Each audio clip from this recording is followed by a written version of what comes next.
invite our co-host, Minister Wirjawan, to deliver the opening presentation. Pak Gita, the stage is yours. Assalamualaikum warahmatullahi wabarakatuh. First of all, as a co-host of the Futurology series, I want to welcome you to this event. I've been given 15 minutes to talk about things that I think would be relevant to all of us Indonesians and hopefully many of you distinguished guests from outside Indonesia. I want to talk about the history of Indonesia, and I want to talk about where we are today, and I want to talk about where we could be and where we want to be. If we go back a few billion people globally and hundreds of years, in the first millennium, Indonesia was able to put a mark on the global landscape by way of the supremacy and the prominence of a number of dynasties. I think one prominent one that comes up is that of the Shailendra. This was in the 7th century, which I've told many people in Indonesia and outside, where they were able, or we were able to build the largest Buddhist temple in the world.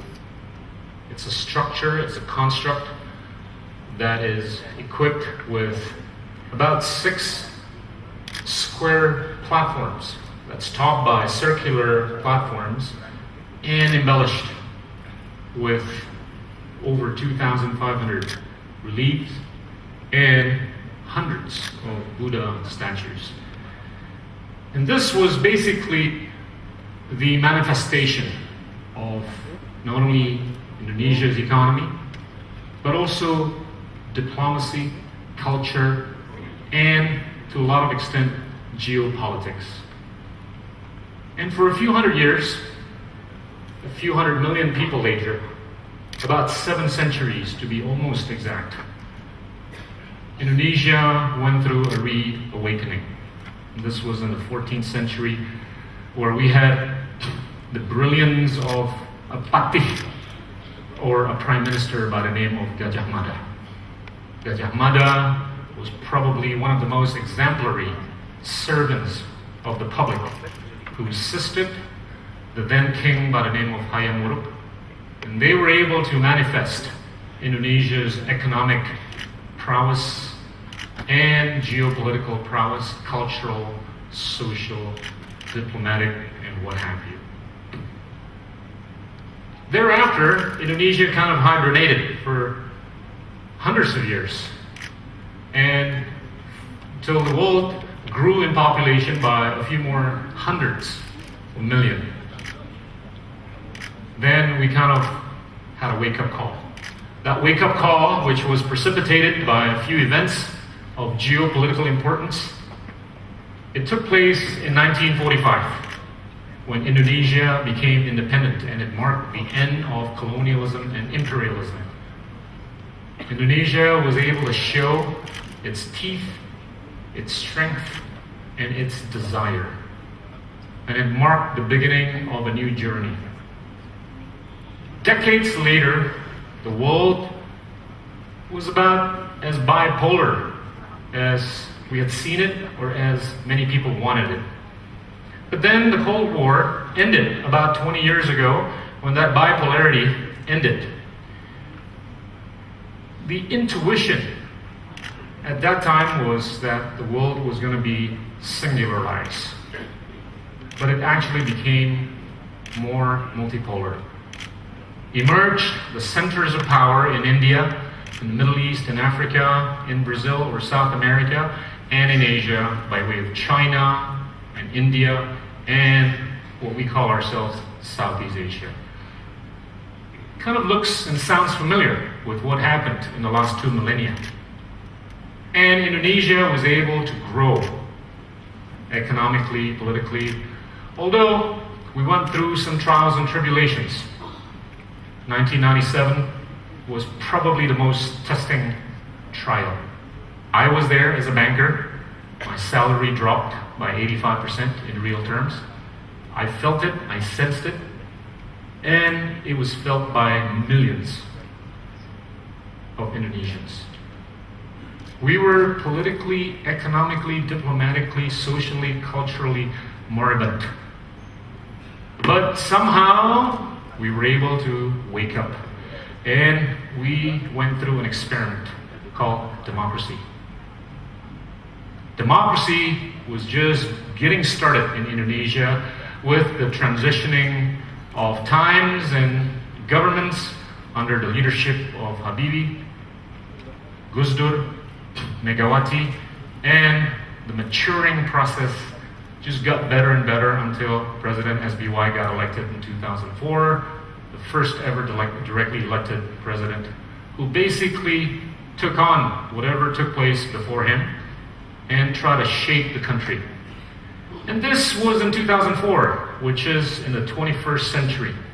It's funny, because if we look back 2,000 years, Indonesia seems to be projecting its prominence every 7 centuries. It's what I call the cycle of 7. The 7th century, the Shailendras, the 14th century, the Majapahits, and the 21st century. This is, I think, the time for us. And we sit on the back of, I think, a pretty damn good economic footprint and foundation, whereby we have sorted out our monetary issue, we have sorted out our fiscal issues, we have sorted out a good chunk of our political issues, where I think we can leapfrog going forward. The picture up there is what I think will define our future. And this is what I think will define our future. What will define where we can go, where we want to be. The demographic bonus is such that we are what we call ourselves the Selena Gomez generation. I used to say to Justin Bieber, but the girls got mad. If we start off with $1 trillion today, in terms of our economic size, and we were to grow just at 5% real growth per year, and add to that 5% inflation rate, and if we were to assume linearity and grow it for 20 years, this is the accumulation of our economic pie in the next 20 years. It's staggering. $60 trillion. That's how much cake. The catch is there is no disruptions, whether it's in the form of a bomb explosion, a tsunami, an earthquake, or a political blow-up that could derail our future. Now we take a look at the next. This is where we could be 20 years from today. Our economy could grow potentially to $7 trillion. And it could be the 7th largest economy in the world. This is not my uncle or my aunt saying, this is McKinsey. And we didn't pay them to write this report. It's funny, the number 7 is a magical number. 7th century, 7 centuries later, 7 centuries later, and 20 years from today, we can look forward to being the 7th largest economy by being a $7 trillion economy. And I happen to be 47 years old. How's that? I think this is a great future. We're going to have potentially 135 million people in the middle class who are going to be consumptive. We're going to have about $1.8 trillion worth of market that year in 2030, or 2031, or 2032, depending on when you start. You can start in 2010 or you can start in 2012. A good chunk of our GDP is going to be in the cities. We can have the necessary confidence for our own diplomacy, for our own cultural achievements, for our own social achievements, for our own geopolitical achievements, and what have you. And it's sort of like a blank piece of paper. And we're going to give you that pencil, and you can draw it. You can draw whatever drawing you want to be on that picture, or that blank piece of paper. There's going to be about 300 million people 20 years from today, most of whom are going to be youthful and young. I think we've got to be big-hearted about where we want our kids and grandkids want to be. I think we can do it. We were moribund just 15 years ago, now we're relevant. How are we going to do that? Growing. Imagine if there's some degree of exponentiality in the number of people who are going to be paying tax. If we assume that linearity, the government is going to be collecting enough money, and whatever money it's going to be collecting in the next 20 years, the sum of which will be about 12 trillion US dollars. Typically, the government spends about 20% of its budget on education. That's basically how the government has been mandated by the Constitution, which was amended, that we have to spend about 20% of our budget on education. If we take 20% of that 12 trillion US dollars, it amounts to about 2.4 trillion US dollars. That's a lot of potatoes. Now, assuming that it cost about $50,000 to send somebody to any of the Ivy League schools in the US, that's the number. We can send 48 million Indonesians to the Ivy League schools. Assuming it's only going to cost $20,000 to send one person to any of the best universities in Indonesia, we can send 120 million Indonesians. The sad part is, we don't have as many PhDs as China does, as many PhDs as India does, on a relative and absolute basis.